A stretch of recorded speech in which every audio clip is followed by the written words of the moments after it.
funded by the United States. Is the United Nations involved? Mr. Ambassador? I'm not sure. Perhaps Secretary Manalo could. I don't think the United Nations is involved in this. Madam Chair, the reason why I'm mentioning this is that as we speak, there are 29 to 33 Filipinos still in Kabul right now, working for various NGOs.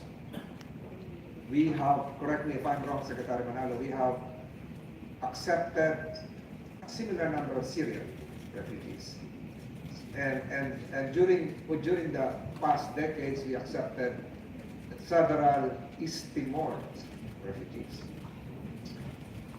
And during the time of President Quezon, siyempre po, libo-libo po yung Russian Jews. So the question of distance probably is inapplicable right now. And during the time of President Marcos, we have the South Vietnamese being stationed temporarily in Ayaw. So, Mr. Ambassador, kung sakaling po pumunta rito yung Afghans, ang kinakatakutan po kasi ng marami, parang nagkaroon ng stereotyping na suicide bombers ito. Ito po ba ay mga edukado? Ito po ba ay mga kababaihan? Ito po ba ay binubuo ng pamilya na naiwan? Hindi po ito yung mga nakasabit sa aeroplano. Ito po yung naiwan doon dahil nagtrabaho sa mga embassies. Tama po ba? Tama. Hindi, all of them, lahat sila nagtrabaho for the US government in one way or the other. At saka yung kanilang mga pamilya. Kaya it's anywhere between 50 to 60,000 that are still being processed for repatriation to the United States. However, Mr. Ambassador, that we are a signatory to countless international agreements. That should allow us to accept these Afghans in our soil. Tama po ba yan? Yeah, that's correct, Senator. And are you aware of this? I hope my pronunciation is right. I haven't been to France yet, Madam Chair. Refoulement would mean the return of a refugee to his or her former state against his will, where he will be more threatened by, in this case, the Taliban. So, pag yung nakarating po sa atin, nagdili-dali tayo, pinabalik, marami po tayong violation. Tama po ba yan, Ambassador? Yan, hindi ko sigurado yan. Pero ang alam ko lang, the United States government has assured us that whoever that we will allow to come into the Philippines for processing, they will take care of them completely. In other words, if they are for some reason denied the SIP that their processing will take place, they will be immediately sent to another or a third country. Thank you, Mr. Ambassador. One last point, Madam Chair. Secretary Manalo, correct me if I'm wrong, my data was prepared several weeks ago. More than 90,000 Afghans have been resettled across the United States over the past 20 months. More than 11,000 SIVs were issued to Afghans between October 2021 and September 2022, according to official figures. Tama po ba yan? I cannot confirm this. Yes. Kung sakaling yung tama yung binabanggit nyo na 50,000, 1,000, mapapasama tayo rito sa figures na to. Kung dito ipoprocess to. At the rate they're going, 11,000, halos isang taon, 90,000 ang relocate. May posibilidad ba ho, Mr. Ambassador, na bumagal dahil nandito, tatambak sa atin? Meron ba ho ganang posibilidad? O tanong ko? Hindi, nasa sa atin na yan, Senator, na kung ilan ang gusto natin. Pero ang request nila is anywhere between 1,000 to 1,500 per batch. Ipoprocess nila, then they will go to the United States. Kung gusto natin less, pwede rin. Ang tinatanong na sa atin is exactly yung kanilang tinatanong o rini-request sa atin what is it that we will be able to get back to them that we can accept? In other words, not all of this 30,000 or whatever it is they intend to process will come to the Philippines, and then they will be here and they will wait for the processing. It will be by batches. Definitely, Mr. And Ambassador. it's completely up to us. Mr. Ambassador, marami mo nakikinig kayo. Definitely, the Philippines will not be the final destination of these refugees. Yes, that is absolutely. Temporary lang po sila dito. Ang kinakatakutan ng marami, baka malahukan ng mga terrorist. Kaya kung na-elevate na sa Anti-Terrorism Council, etc., etc. Naniniwala po kayo, Mr. Ambassador, na ito pong pinag-uusapan natin ay pangamba na may posibilidad na hindi naman dapat mangyari kasi na-vet na po yan bago dalhin dito. Correct. Yan ang tama, Senator. Kaya nga, lahat ng ating mga security agencies ay tinatanong ng DFA dahil they also will have to give their comments kung anong tingin nila. Pero yan ang sabi sa atin ng mga Amerikano. They will be vetted first, they will be double-checked before they come to the Philippines, and then again through processing. Madam Chair, if I may be allowed to express my personal sentiment, I don't see anything wrong here. Sa tingin ko po, kung talagang na-vet ito, nagkaroon lang ng konting hype, stereotyping, bordering on discrimination. Siguro na, mabubuting tao yung iba. Yung mga FW po natin, nasa iba't ibang bansa, tinatanggap naman po yun. Kasasabi ko lang, mayroong 33 na Pilipinos pa sa Kabul. So siguro kung masasala po ito, wala tayong gastos, nasa secured na lugar, nasa isang isla. I think, Madam Chair, we have abided and complied fully with all our international humanitarian commitments, including the possible erasure of what they term as quote-unquote human rights records per country. Malinis na ho tayo dito. We're getting here with clean hands. Tinulungan po natin yung mga tao na wala namang mga kasalanan. Details will be laid down, but yun lang po yung sentiments ko, Madam Chair. But Yes, ang mali lang po dito siguro yung proseso shrouded in non-transparency manner, not revealed to the country, not full explained, siguro DFA dapat managot dyan. Pero yung mga Afghans, wala po silang masalanan. Salamat po, Madam Chair. Maraming salamat, Senator Tolentino. Ngunit, ang ating tinatanong ngayon, kung bakit ipapadala ng Amerika ang kanilang mga dating empleyado sa ating bansa. Wala naman tayong kinalaman dito. Hindi ba nila tayo binigyan ng dahilan? What reason was given by the U.S. for making the aforementioned request, if any? Ambassador Romualdez, Secretary Manalo, and as mentioned by Senator Tolentino, are they in fact refugees? What is the understanding of the DOJ, the DFA, and the BI of the term refugee? Ambassador Romualdez has explicitly stated these are not refugees. They are former Afghan employees of the U.S. government. I need clarification from Secretary Manalo, Ambassador Romualdez. Please respond and lend us light here. Secretary Teodoro is shaking his head. Would you like to vote in, please? Thank you, Madam Chair, Your Honor. Technically, they're not refugees, Yeah. because basically they're not displaced. They're in their homeland right now. They have not applied for political asylum or any other thing. They're not on extraterritorial jurisdiction. My understanding is that their visas for the United States shall be processed within this country because of administrative difficulties of the U.S. government, because of their bureaucracy in conducting any processing, but they are not refugees as of this time. They may become refugees Done. That is if correct. their visas are denied and they are not And they're not repatriated. allowed to be repatriated. Yes, Madam Chair. Yes, I'm in full agreement. I think they are not refugees, as rightly pointed out by Ambassador Babes Romualdez. Is that correct, Ambassador? Was your statement regarding the fact that these are not refugees we are speaking of, and there is no doubt that the Philippines upholds and takes pride in our history of giving succor and refuge to international refugees. Ambassador Romualdez, please. These are not refugees, correct? Yes, absolutely correct, Madam Chair.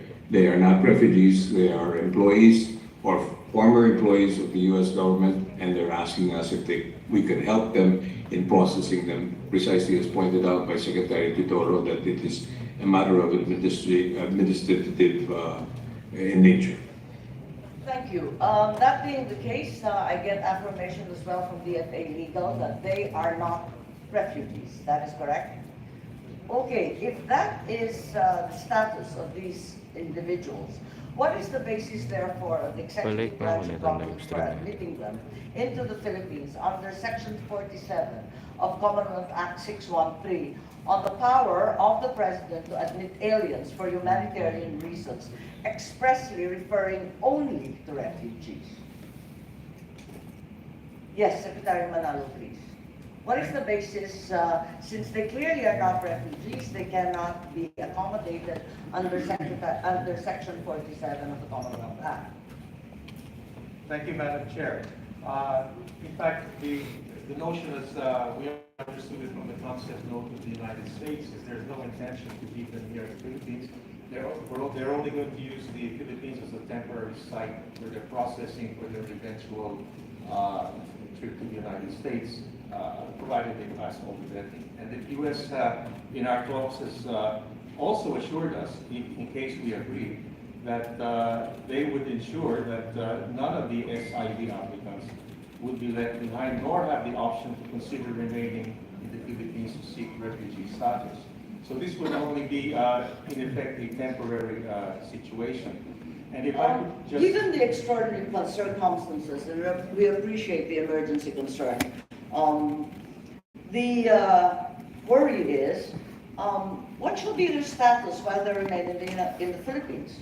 Will they be non-immigrants or immigrants? What kind of Philippine visa will they be given? Under what treaty will their rights and obligations be governed? The problem is that the special immigrants visa has been promised in 2 weeks. The reality is that we are also aware that they could come as late as 59 days. In the United States, 77,000 continue to wait for their visas for periods longer than 4 years. May we have clarity on their status while they remain in the Philippines? Thank you, Madam Chair. In this case, the Afghan nationals who would be coming here are, in fact, all Afghan nationals are listed as Category A. In other words, restricted nationals who are required to apply for a visa in the Philippines. And normally we would give them up to 30 to 59 days. So sorry, what will they be again? Non-immigrant, immigrant? Non-immigrant. So non-immigrant. So klaro yan, non-immigrant. Okay. And under which treaty are we governing the rights and obligations? Non-immigrant sa ilalim ng alin? I'll have to consult with that, Madam Chair. Sige. Madam Chair, we had a meeting. Yes, Secretary. On Monday Oo. with the Undersecretaries of the DOJ and Undersecretary Lazaro and Undersecretary Vasquez. Actually, the major problem here really is an immigration problem and a legal problem. And so, I think if the DOJ is already prepared, because they still have to come out. We have requested them finally for an opinion on the potential status of these people and the problems in case, or the way forward in case their SIVs are denied. To date, Madam Chair, we are still waiting for the opinion. It was only formalized last week that the DFA shall be the lead agency in our conference, person-to-person conference. And we are very sensitive to the issues raised by the chairperson that this not be per se a humanitarian issue, it could turn into a humanitarian issue in case the obligations of the other party are not complied with. Therefore, this was raised to us by the DOJ. Thank you very much. Yes, we're very pleased, and truly the differences are glaring between refugees, non-immigrants, and immigrants insofar as regulations, restrictions, and the freedom of movement is concerned. So what would be off the top of our heads the status if they were non-immigrants? They would be granted freedom of mobility while they are waiting, as they are in the National Convention Center in Arlington, Virginia, as we're well aware. Or as non-immigrants, will they be confined to a single space, apparently in New Clark City? Is that the consideration? What other distinctions do you think are important? I believe that the NBI is deeply concerned about the security permutations in as much as they would impact on our own public safety. Madam Chair, if I may be Yes, permitted, Secretary, please. to answer, even the housing is still under consideration. We also do not want them to be housed as if they were detainees, which is the furthest thing from the image we want to portray. And keeping them for an extended period of time within a confined environment, particularly with their children involved, will not only complicate their physical liberty, but the end state of their mental health and wellness too. That is why, Madam There's also, Secretary, sorry to butt in, but actually, there's also the consideration that they'll be coming back and forth to apply for the special immigrant visa from New Clark City and all the provinces involved, going towards the U.S. Embassy in Metro Manila. Is that our understanding? Madam Chair, in so Because far that is what is stated so far in the brief.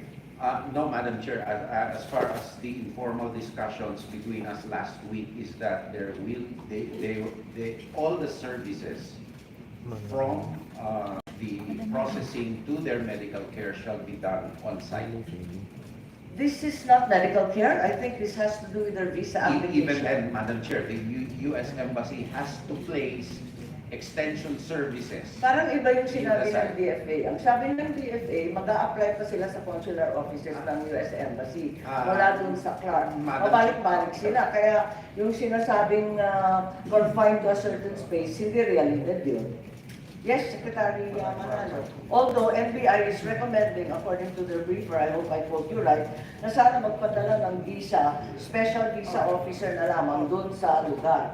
Invest na ganito. Yes, Secretary Manalo, please. Yes, Madam Chair, when we refer to the U.S. Embassy, etc. here, that is the U.S. proposal.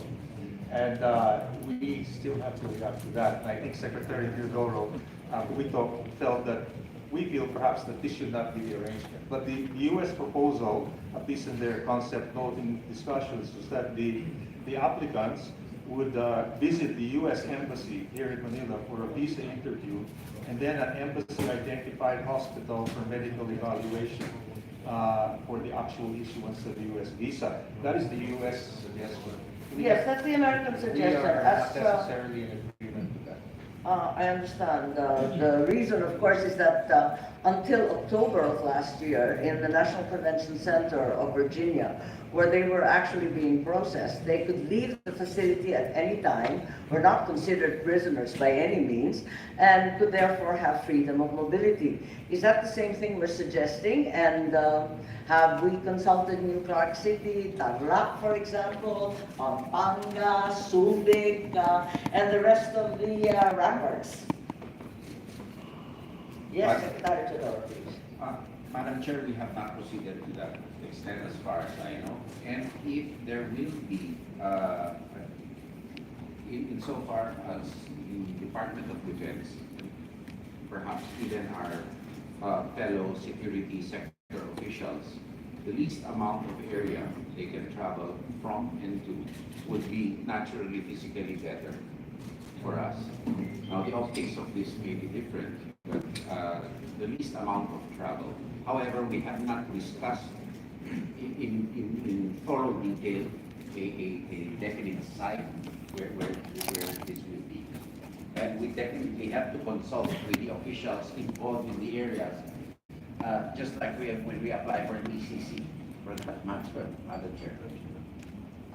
Yes, I'm just curious why there's been a change of heart. I mean, in the past, we're aware that following the withdrawal of the United States from Kabul, many Afghans were processed in the United States.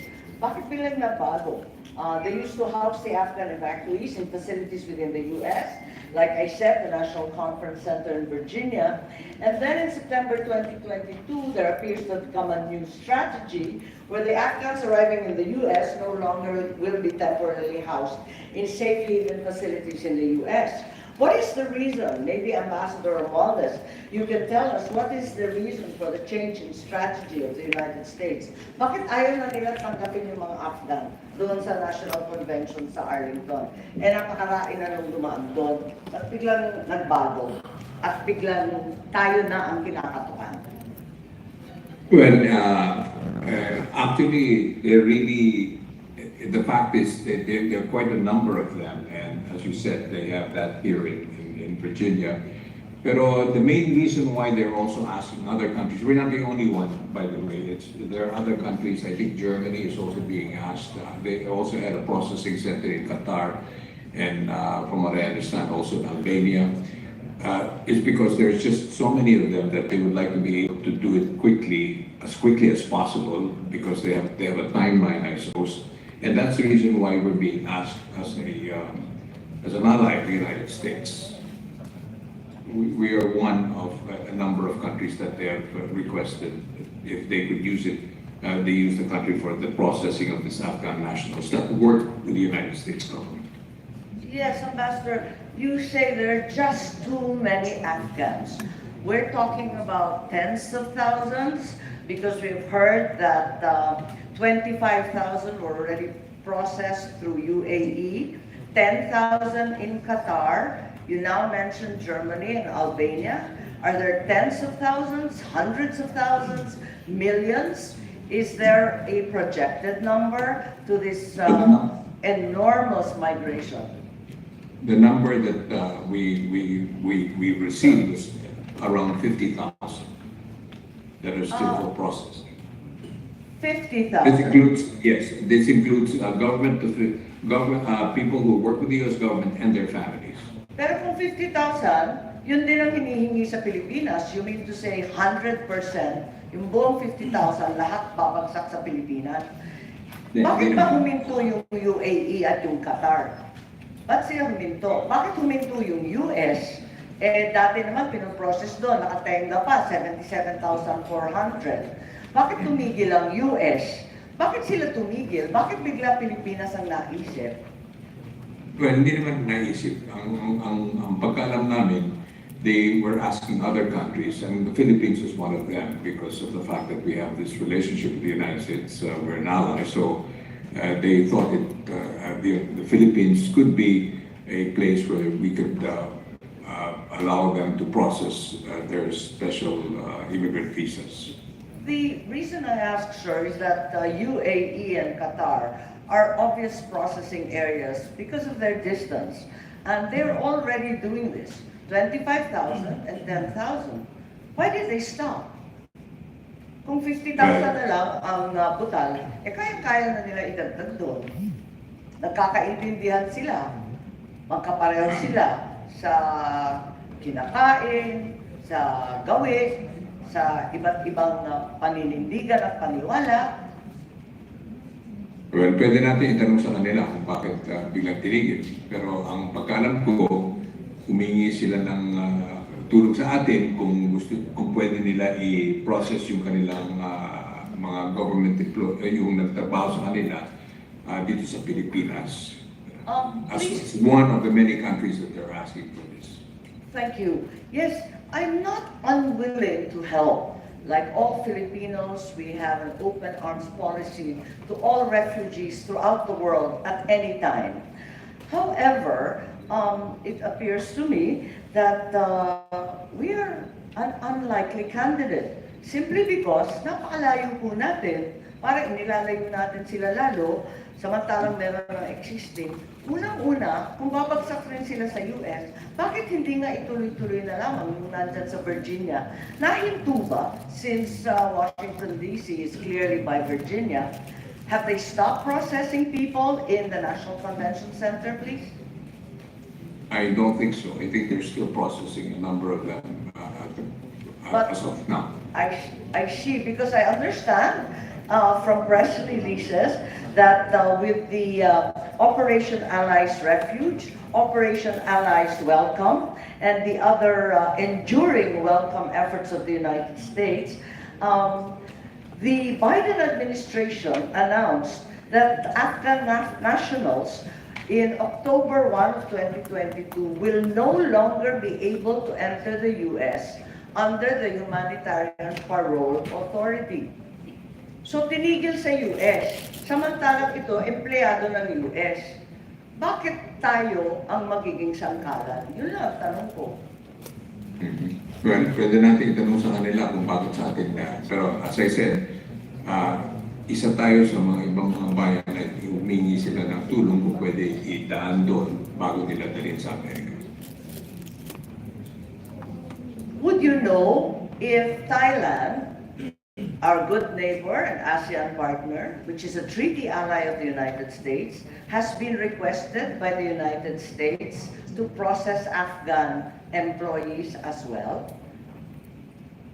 I am not sure, Madam Chair. I have been told that no request was ever made to Thailand. Why only the Philippines?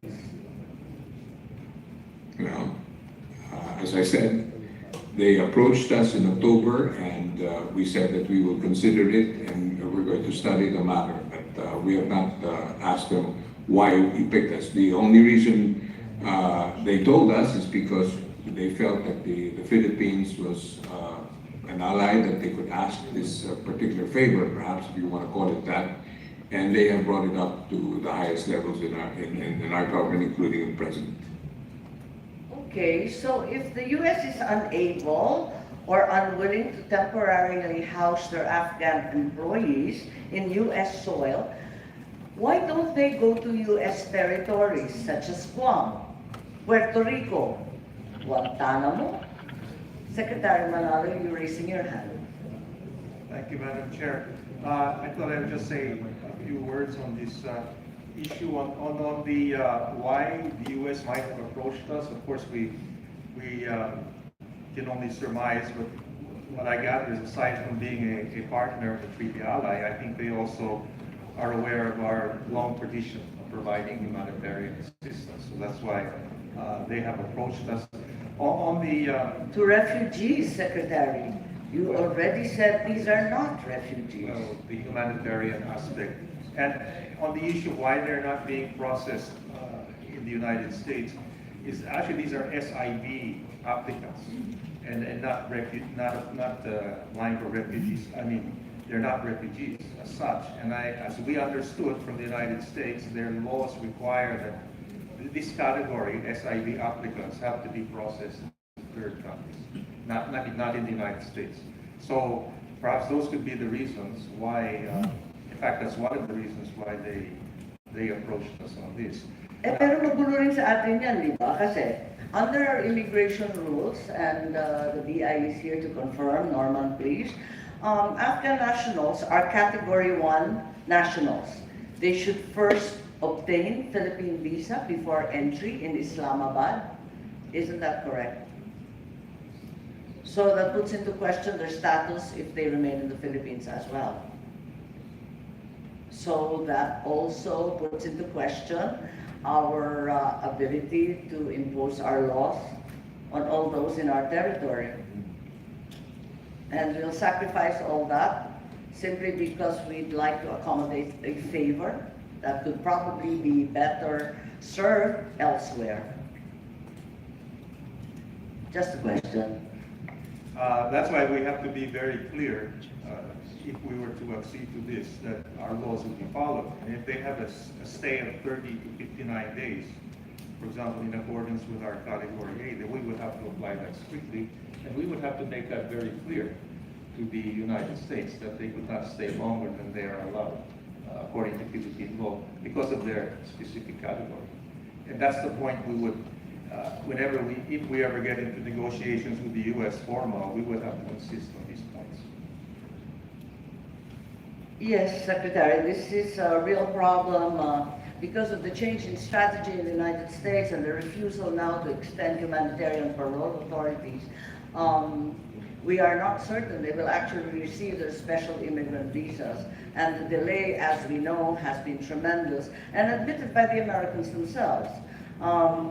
Sadly, unfortunately, the Humanitarian Parole Authority is one that myself and my family utilize, so I'm inordinately familiar with the same. It guarantees no residence, it guarantees no rights or any other abilities under that status, nor any immigrant or other privileges. So it's not something I would wish on anyone. Okay. There's a further question. You said that rigorous security vetting has already been done by the United States government. What about the Philippine government? Are we able to undertake rigorous security vetting and background checks? Will we be able to go over their employment records and all their family details from Islamabad through our very meager embassy deployment out there that covers Kabul at this point? Madam Yes, Chair, Secretary General. if the category would be former U.S. government employees, then the job is much easier because they would have been vetted in the first place Yes. before they would have been hired. Admittedly, there are problems with their family members, if ever, who were not vetted. And that is one of the issues that we would want to go through. What kind of vetting did they go through in the first place? Which I personally wonder if the other agencies, what standard they will apply. Yes, the NBI has questioned that, so have some papers from the PNP questioning our ability to actually vet the incoming applicants. What we are certain, Madam Chair, is once they arrive in country, then we can, of course, take precautions as to what they may do. Because, for example, like even in voice calls or whatnot, we can have them sign certain waivers, like when you answer a call center, this phone call is being recorded for your protection, or even like a company email or a Senate email for that matter. However, insofar as their backgrounds are concerned, there definitely will be some gaps. However, insofar as the MSC position is, depending on the arrangements made for their stay here, the number of those that will be agreed upon, the risk is low. Yes, certainly. We appreciate your anxiety and we share the NDI, the PNP, the AFP's concern, as well as the anti-terror group's concern, that we simply do not have sufficient information and capability to get background checks on all of them. And even if we confine them to quarters and treat them almost as immobile prisoners, the reality is there are IT and other communications technologies available. The other consideration is NBI has mentioned the presence of sleepers among Afghan applicants as being highly probable, that the presence of SIV applicants could make the Philippines a target for Taliban and its splinter groups, and so on. Is that the reality?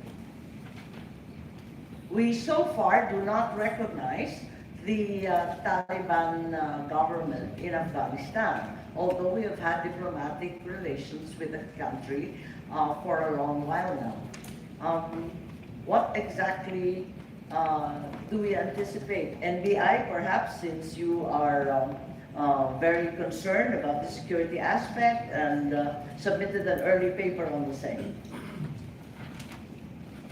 Yes, Madam Chair. I think the apprehension we noted is that we may have sympathizers from the southern Philippines, from our Muslim brothers. So that is a possibility, Madam Chair. Yes, would anyone from NICA and the other security agencies would like to comment that local terrorist groups could exploit the situation and be strengthened or encouraged in some way by the presence of the Afghans here? From NICA, Madam Chair, we all also express the same anxiety because they are given also the opportunity to, for this some terrorists to travel, and that is a problem of records checking, and it will pose some security concern later on. Yes, quite apart from the background of these Afghans, will it be a source of propaganda and extremist narrative in pro-Taliban and Al-Qaeda groups, other sympathizers that we are all fully aware of that exist in our Muslim South? Certainly, Madam Chair, this could be used as a propaganda, and it could also, since our apprehension is about the sleepers, they could always be activated, and it will have an impact as far as revival of some activities in the South. Yes, the National Commission on Muslim Filipinos are very concerned about peace in Mindanao. Attorney Guro, you expressed some doubt about this effort. Yes, thank you, Madam Chair.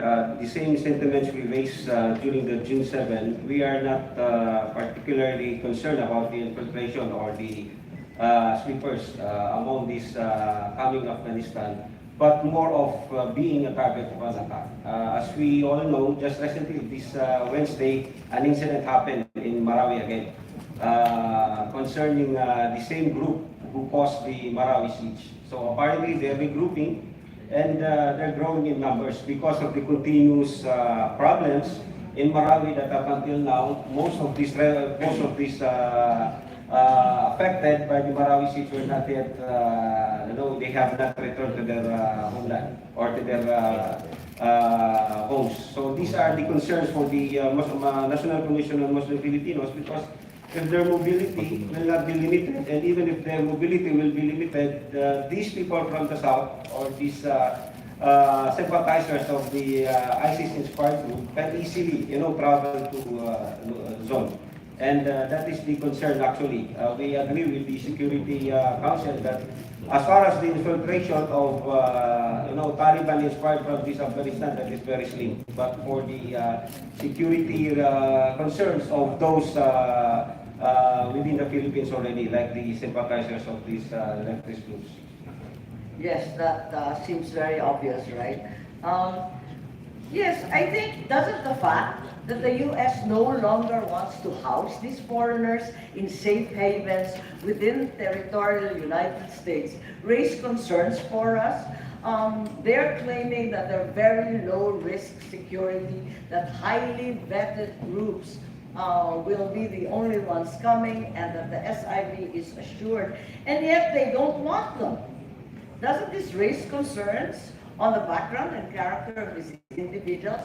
Ayaw nga ng empleyado ng employer. Ayaw ng employer kunin yung dating empleyado.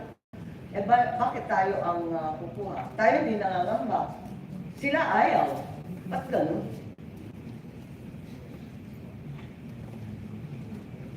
Wala sasagot? Secretary Manalo, no, just playing devil's advocate, and well, it seems logical. Sila yung employer, ayaw nila dun sa mga empleyado nila, ayaw nilang kunin. Ba't tayo kukuha? Wala naman tayong kinalaman dyan, hindi natin kilala, hindi natin kaano-ano. Naaawa tayo, pero maawa muna tayo sa sarili natin. Yes po. Master Babes, Jinggoy. Well, actually, Madam Chair, sinabi na nga ni Secretary Manalo, which I confirmed that Ibig sabihin, 4 years of school. Kasi 4 years average yung application SIV. Mag-eskwela pa ba yan? Elementary at high school, di ba? Kasi pinatawag, eskwela pa ba yan? Elementary at high school, di ba? Kasi pinatawag kayo. Sino-sino pa din sinatawag? DICT, DOST, lahat tinawag di ba? So, pang matagalan yan, hindi yan 2 weeks na sinasabi ipo-process. Senator Jinggoy, nagtaas po kayo ng kamay. Nakamute po, Senator Jinggoy, nakamute ka.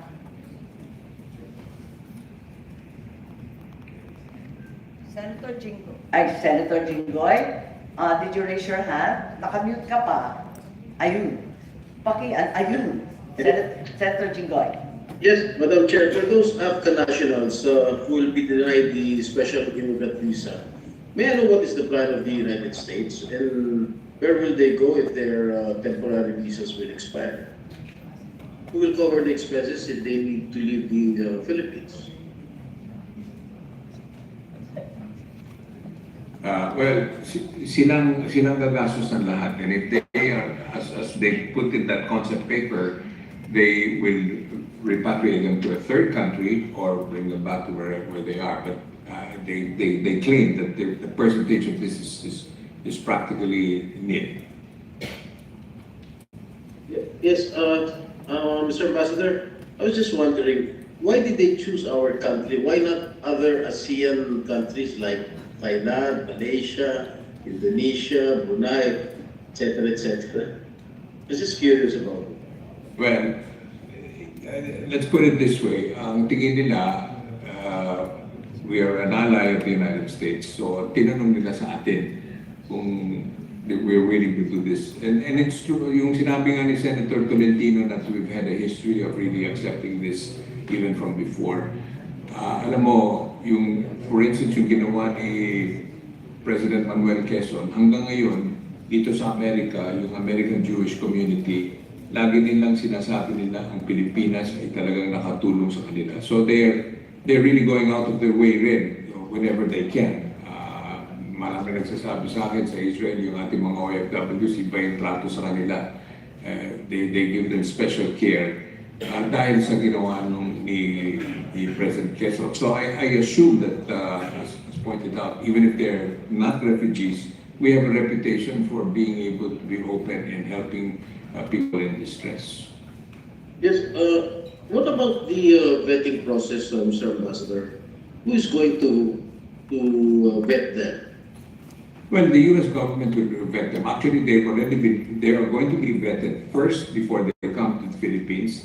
We are going to, as Secretary Manalo said, we're going to issue them a temporary visa to come into the Philippines for about 59 days. So there is a time limit for that visa. And once it's expired, the United States is, I assume, obligated to bring or either process it immediately or they have to leave the country. Are we not going to be involved in the vetting process, Mr. Ambassador? Well, our vetting process is really going to be before we issue the visa. Do nothing, and all of this information has to be given to us, whatever information that we can get on the people that we're giving these visas. Ambassador Motas, I'm sorry, Jinggoy. What visa? We're giving them a visa before they come to the Philippines, Ambassador Motas? Well, I think they're giving, from what the Mag-a-apply understanding. sila kay Ambassador sa Islamabad? Dadaan muna No. Islamabad bago pumunta sa Pilipinas, nalito yata ako.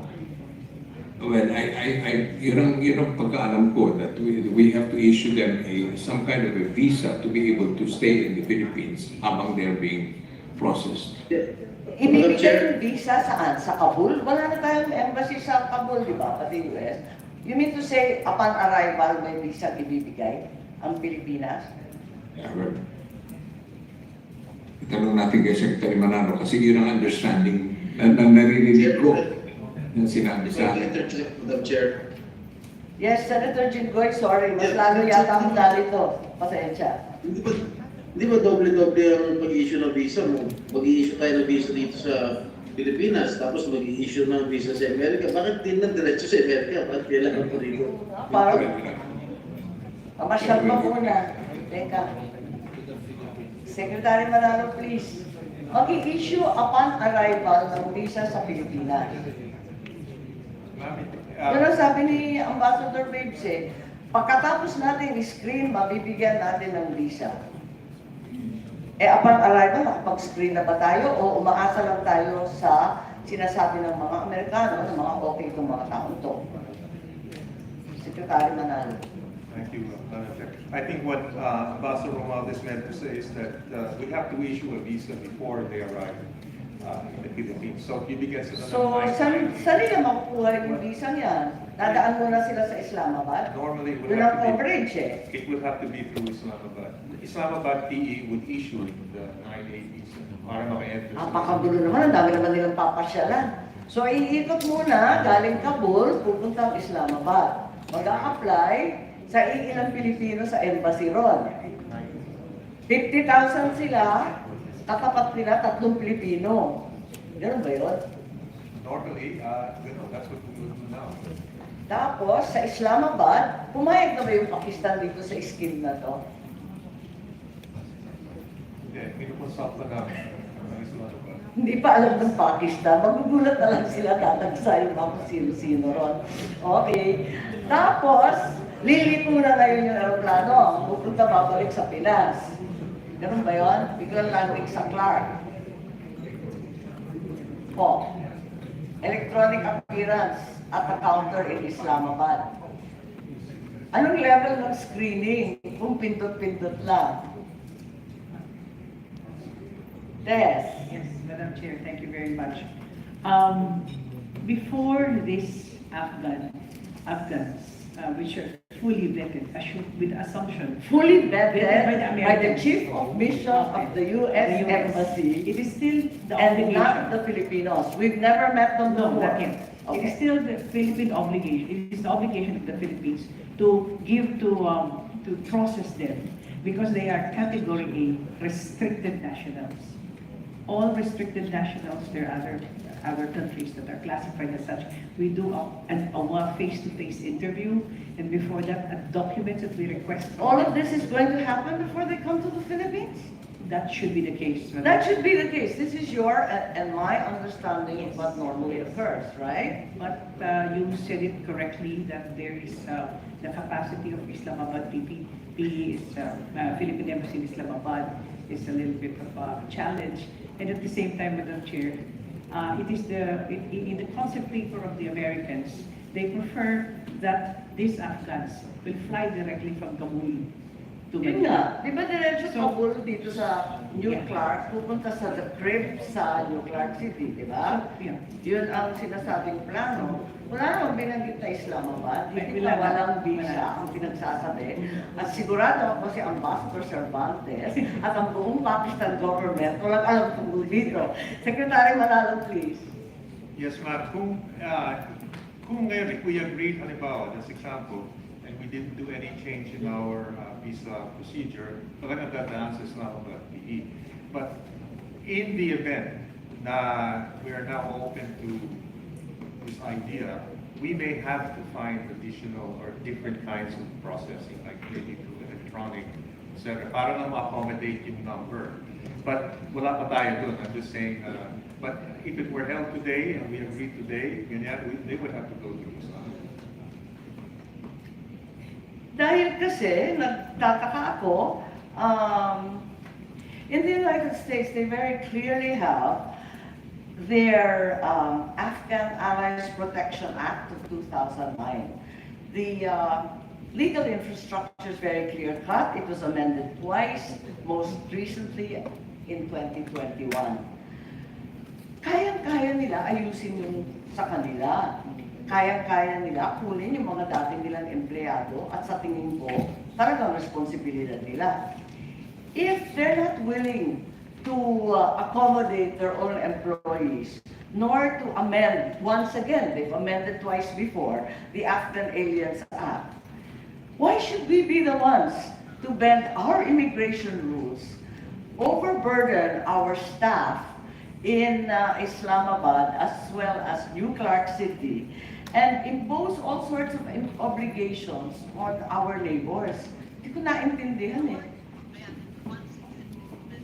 Yes, Secretary Manalo, Ambassador Babes, does this seem reasonable?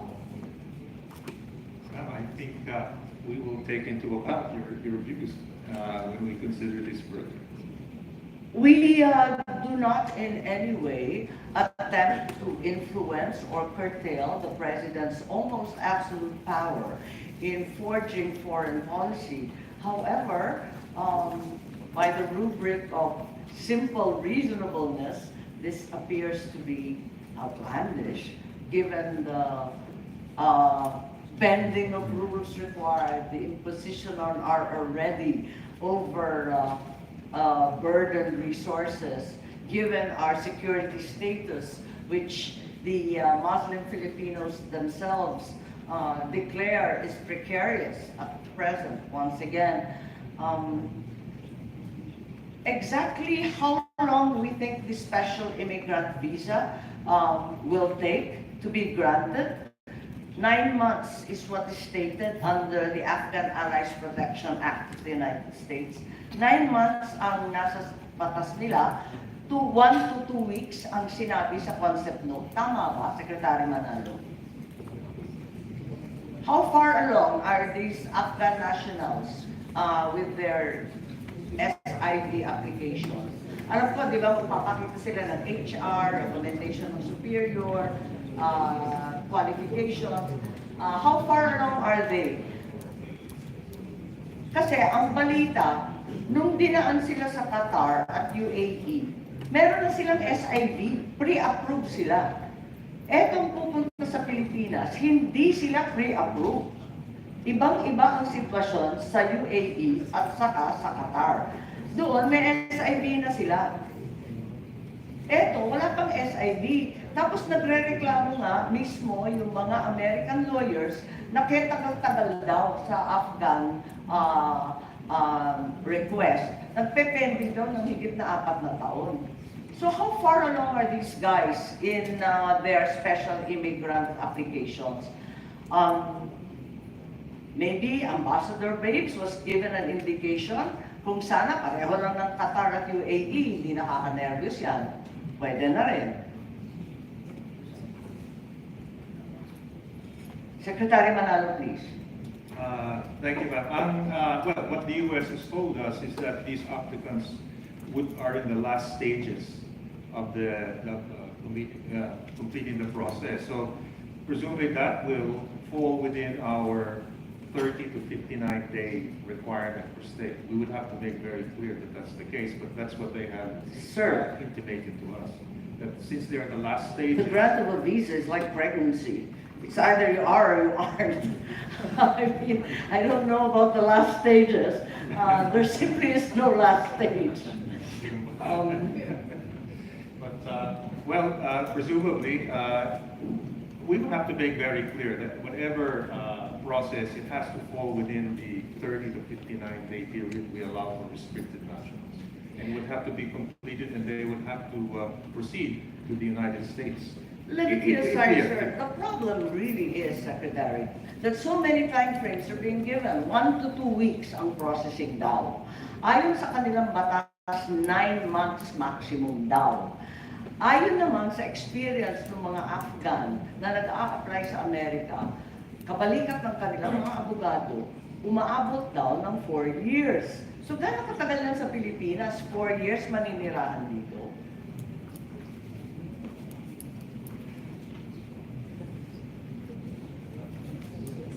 Yes, but which timeline should we believe? Apakadami eh. Asa 1 to 2 weeks, 30 to 59 days, tapos ando 9 months to 4 years. Alin po? Ma'am, Yes. I think responding to the question based on their concept note that after a trial of a few, they do not process, we can discontinue it on our option. That's right, that's And right. it is also, it also cuts against what they want to do if they will not process those notionally in here quickly, because they can process others, because we will limit the number if we agree notionally. So that is the default, but we understand, and I personally am aware of the backlogs of the Homeland Security in the United States. So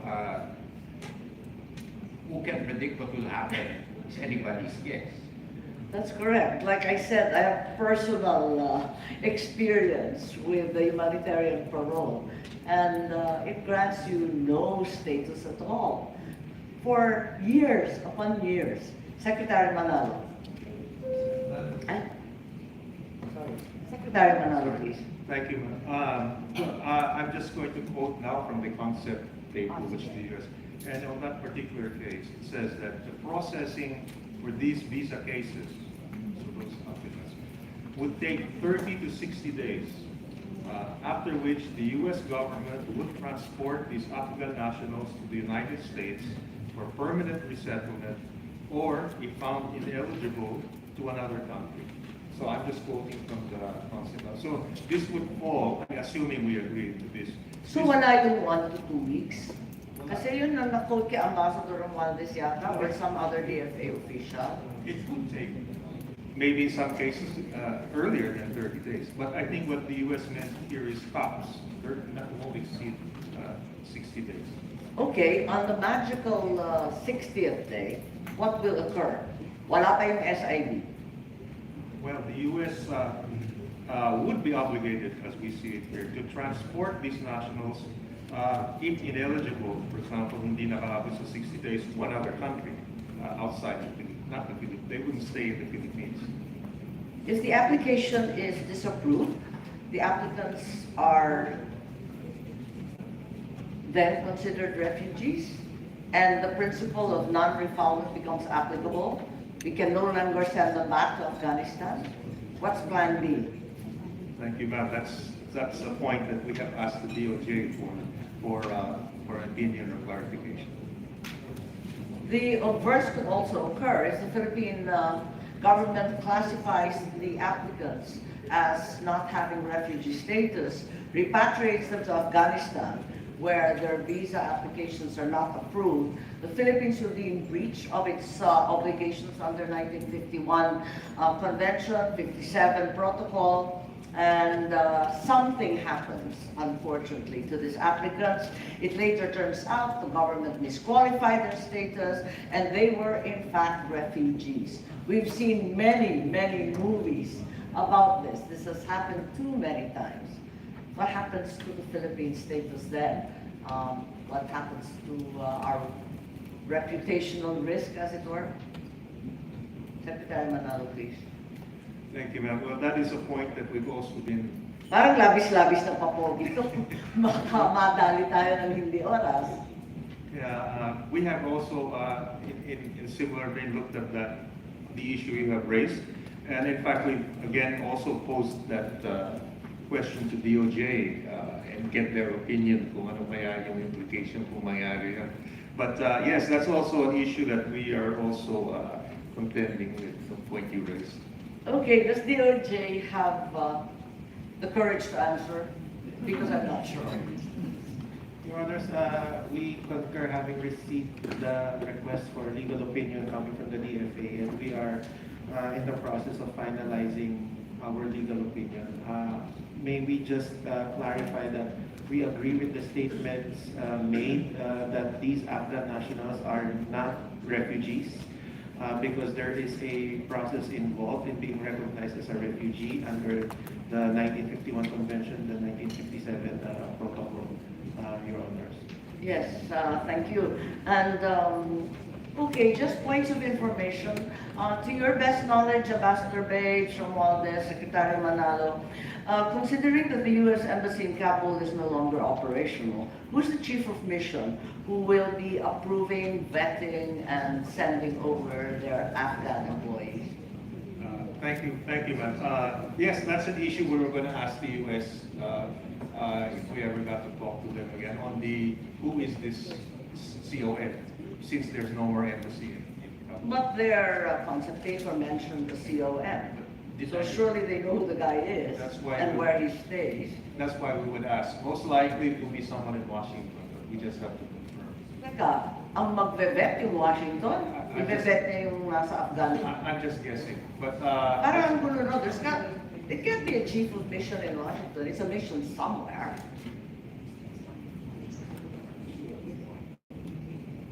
The chief of mission na sakop ang Afghanistan dahil Yes, nagsara yes. yung Kabul. Hindi Washington yan. yung may Afghan desk sa State Department who holds. Pabalik sa State Department, Washington. She will just oversee. Apparently the one in charge of the Afghan. Mas magulo naman yata yun sa atin. Well- Guaranteed delay yan, maging State Department. Depende natin. Babalik sa swamp. We will raise that to the Sila. Walang malapit-lapit na chief of mission. Paano yung chief of mission dito sa Pinas, sa Manila? Si Ambassador dito. Hindi, kasi nagtatanong ako, dahil paano naman yung ambassador natin? Si Ambassador Cervantes sa Islamabad, sino kadil niya? Hindi natin alam kung sino yung counterpart ng kano.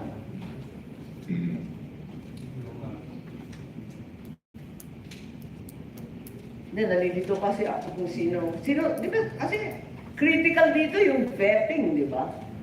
Alam na natin yan, yung vetting, di ba? It's going to be so clear. Ang sinasabi natin, walang kakayahan ng Pilipinas mag-vet ng mga Afghan nationals na hindi natin kaano-ano, hindi natin kakilala, hindi natin alam kung saan nanggaling. Pero, kaya ng mga Amerikano. Umaasa lamang tayo sa Amerikano. Pero yung mga Amerikano, wala namang opisina doon sa Kabul para kalkalin lahat ng records nila na malamang nawala na rin. Ang aasahan natin yung Washington pa rin. Ganun ba yun?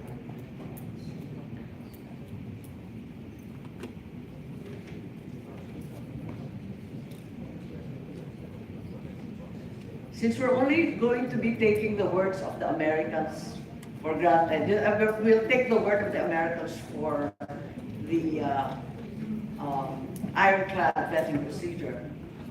Which Americans are we talking to sana dito? No? Since we have no capacity nga to conduct our own screening and background.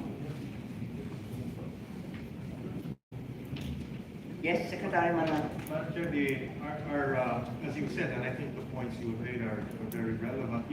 Kaya we are really, the next step really would be to put together all of our information and really have due diligence among our security agencies, just to be sure that these points are considered if we decide to talk with the U.S. And then the issue of the COM, in fact, that was one point that I raised in our internal discussions, who exactly is the COM?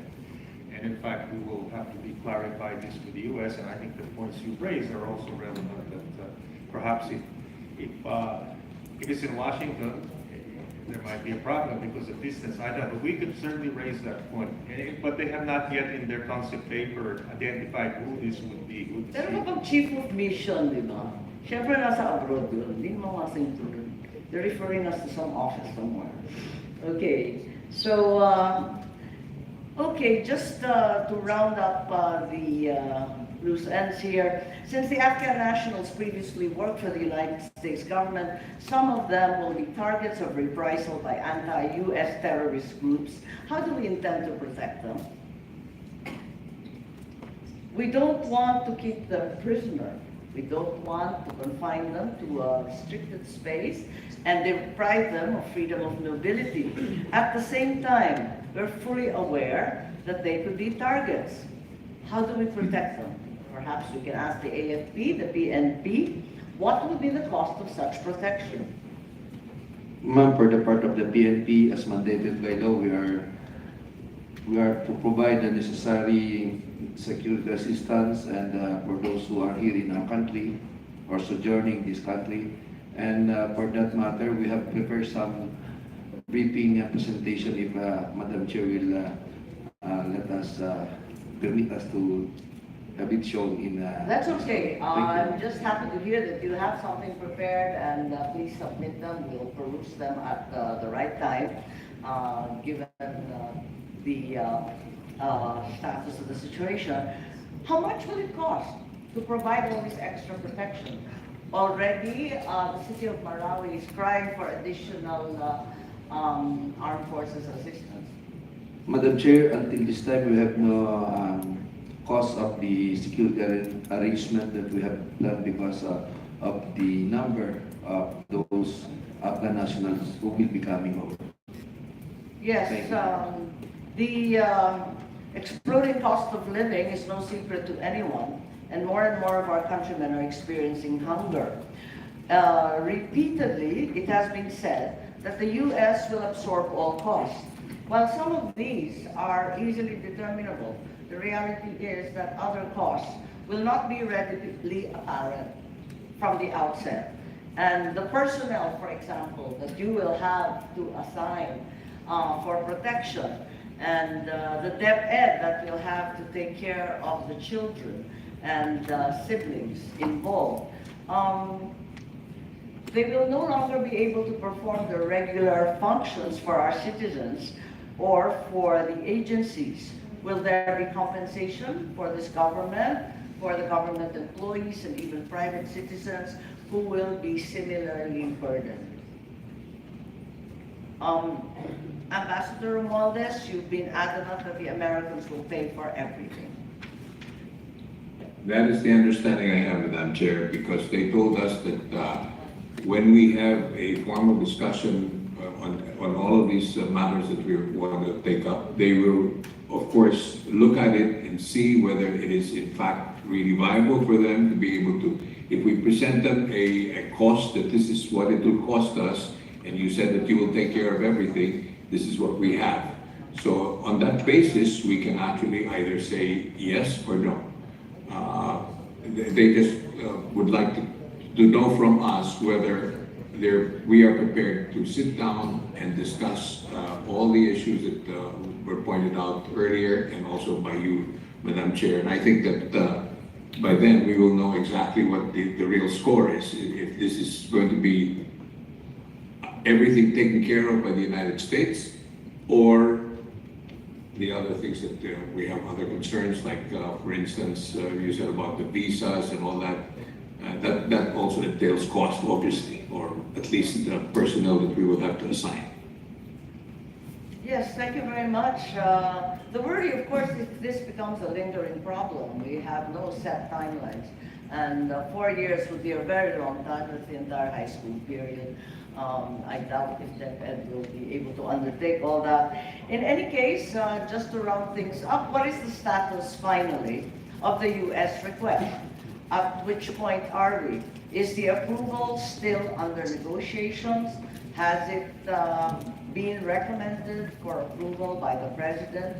And is the executive branch merely fine-tuning the details, given that apparently there have been several interagency meetings already last year? A meeting, I believe, in April, thereafter June 2, and then June 7, the latest. What, therefore, is the status of the U.S. request for the Afghan nationals to come to the Philippines? Yes, Secretary Manalo, please. Thank you, ma'am. Well, first, we have not entered into any negotiation with the United States on this issue. It's only been through informal contact. In fact, This is not considered a negotiation, even if a formal concept note was actually provided and the State Department followed up. not considered, at least as we know it, because it's just an idea of the U.S. and we have within the Philippines gone over it and given our ideas to each other. Secretary Manalo, I think Ambassador Romualdez has given interviews indicating that it was subject of negotiation because we are considering the request. And I'd like to call on you, Secpoa, who also appears to have a different understanding of the same. Thank you, Madam Chair. So basically, because this has been a subject of consultation with the national government agencies, DepEd being one of them. Yes, that's correct. There are already, as far as this hearing is concerned, 3 meetings of record involving many, many agencies. Yes, ma'am. Although on the part of DepEd, we were only able to attend one, which was last June 7. wherein we also registered, and we also want to register now and state for the record our vehement objection and opposition to the proposal in its entirety. This has been formalized through, again, as I've said, through our comments submitted to the Anti-Terrorism Council, mainly on legal grounds and on security issues. If I may just quickly summarize. Yes, on the please, legal please. grounds, the department, of course, under the stewardship of the Vice President, Secretary of Education, feels that this will delve into an issue of sovereignty. As we all know, in sovereignty, the exercise of rights and functions of a state must be exclusive from intervention from other states or interference. And in this case, this will include the right to determine who can enter the country and who can stay in the Philippines, whether temporarily or permanently. But in the proposal, at least in the notes that were given to us for comment, it seems that the vetting process will be done by the United States of America. And therefore, this is an interference into our exclusive determination as to who can enter our country. And secondly, of course, as I've mentioned during the June 7 meeting, based on the information given to us, the only reason why the U.S. will not be processing these Afghans in U.S. territories is because some internal rule, law, or regulation prohibits them from doing so. And if we may echo what the statement of the chairperson, why would the U.S. expect us to bend our rules if they are not willing to be flexible in theirs? And that is really a concern of the Department of Education under the Vice President. And of course, aside from that, it's really the security concern. As you know, the schools have been witness to armed conflicts locally. The local terrorist group is really a concern of the department. And with the presence of Afghans here, if the NC is saying, or NICA is saying that there is low risk in terms of infiltration, we do worry about them being targets because, again, we feel that this might have the risk of further exacerbating an already unstable situation as regards local terrorist groups in some areas in the country.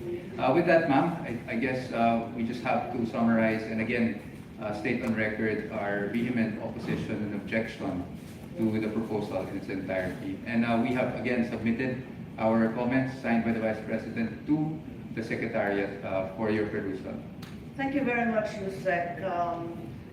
During the meeting, you were informed that the DepEd would have to educate the families of these Afghan employees of the United States government. No, ma'am, we did not get to that point. Why then were you invited? I think we were invited because DepEd was simply asked to comment by the ATC, the Not because you were going to Council. be directly involved. We haven't gotten to that point. However, during the meeting, we already registered our objection on the proposal. So we didn't really get to the point of where DepEd would be participating. Yes, without commenting on your direct participation. Together, curiously, with the DOTR and DOST, I was a little bit perplexed by the assemblage. That's good. Thank you very much, Yusek. Anyone else would like to add to the discussion?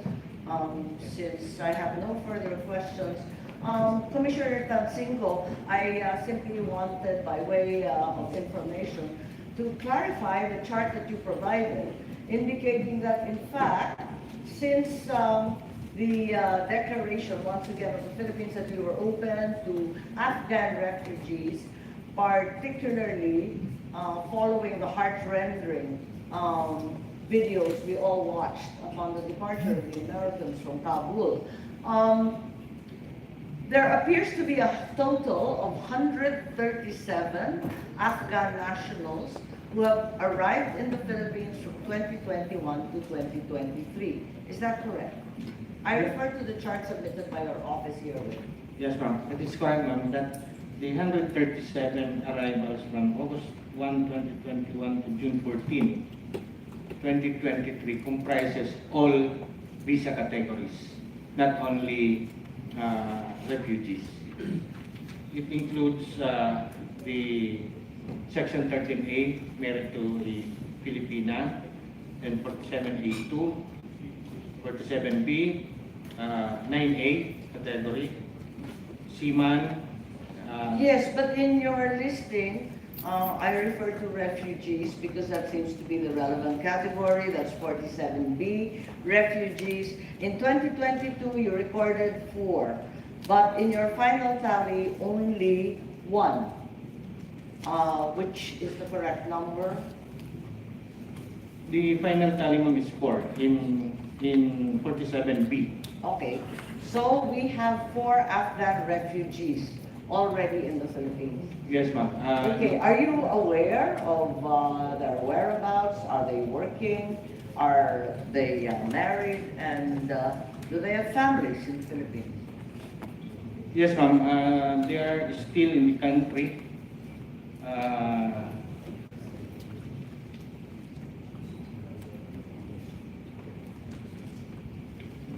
Yes, we'd like any information on them if you don't have it on hand, even for 4782. Because that seems to be a large number, 42 Afghans under 4782. The 4782, ma'am, on the 2021 year, the 31, this includes the 29 that arrived in September 8, 2021, but they all departed on December 20 of the same year. Okay. Okay, there's also a large number of DFA-issued diplomats. 28. Andito pa sila?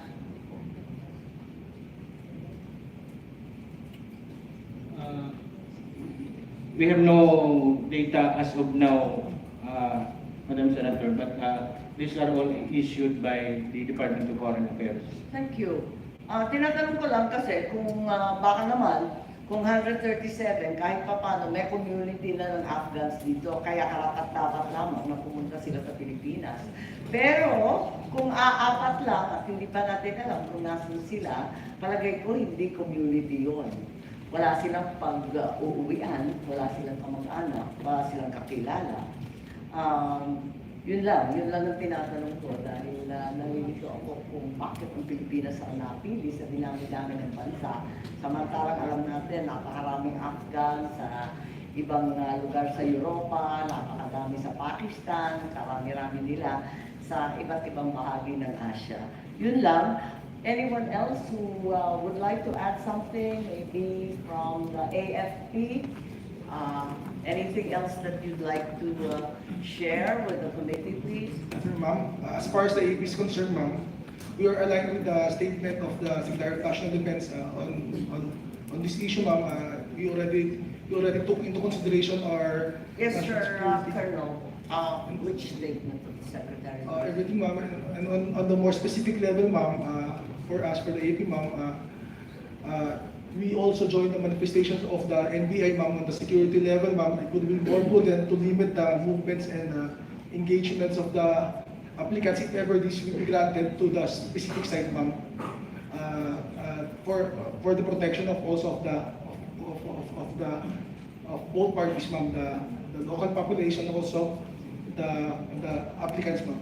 And also, ma'am, finally, ma'am, So I take it to mean that the DepEd and USEC-PUA are alone in their vehement objection? I know, we also joined their manifestation, ma'am, also. You can't join everyone, Colonel. Pick a side.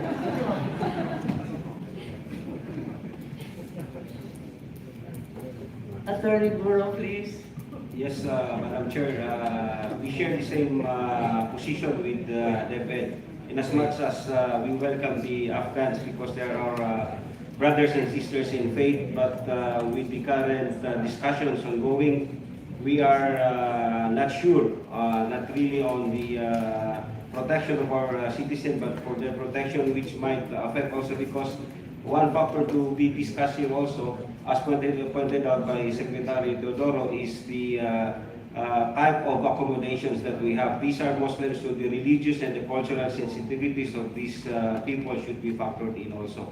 So we join with the same position with the DepEd. We very opposed to in its entirety for allowing them to be housed here in the Philippines. Higit sa lahat, Attorney Guru, hindi ba dapat unahin ang housing sa Marawi City kesa sa dito? Okay, sino pa? May dadagdag po? Anyone would like to add? Yes, Secretary. Just to finally recap. I know you're brand new and you were privy to the earlier discussions. Yes, ma'am, thank you. So, insofar as the department is concerned, this is now dependent on the legal opinion, depending on the legal opinion given and issued by the DOJ. If they say it's legally permissible, then... As a bar top notcher, what is your legal opinion? Ma'am, I won't nail you to this, the Secretary of Defense. It's just you and me, Gibo. No, ma'am, there are ways that it can be legally permissible, but we have to anticipate the what-ifs. That's right. And then we have to bring on to the other side and be certain that they are ready, willing, and able to execute their undertakings. That we have to determine. And if you have sanctions and means Madam Chair, perhaps to obligate the same? and its reputational risk once again. Right. I think that is the strongest sanction that one can give to bring out a case just like you have so I don't know that expertly the done. Americans have been very good But at you have been very good, keeping Madam Chair. together their reputation when they withdraw from No, war. Madam Chair, and you know, it still hasn't progressed to that, and we're very thankful for the opportunity for us and for me to be educated personally on the various issues on that have arisen in this hearing. And moving forward, we will be really cognizant of this issue should the discussion, should the interagency position move forward. Thank you very much, and perhaps the last word goes to my much older relative, Ambassador Wallace, please. Thank you very much, my younger relative. Anyway, well, thank you very much, Madam Chair, for this. And I totally agree with Secretary Tidoro that whatever was brought out here, these are concerns that obviously we have to really look into. But I just wanted to correct one point. There's never been any real formal negotiations or discussions with the State Department. Has just been following up with us here at the embassy in Washington, D.C. And of course, they're always anxious whether it is a yes or a no.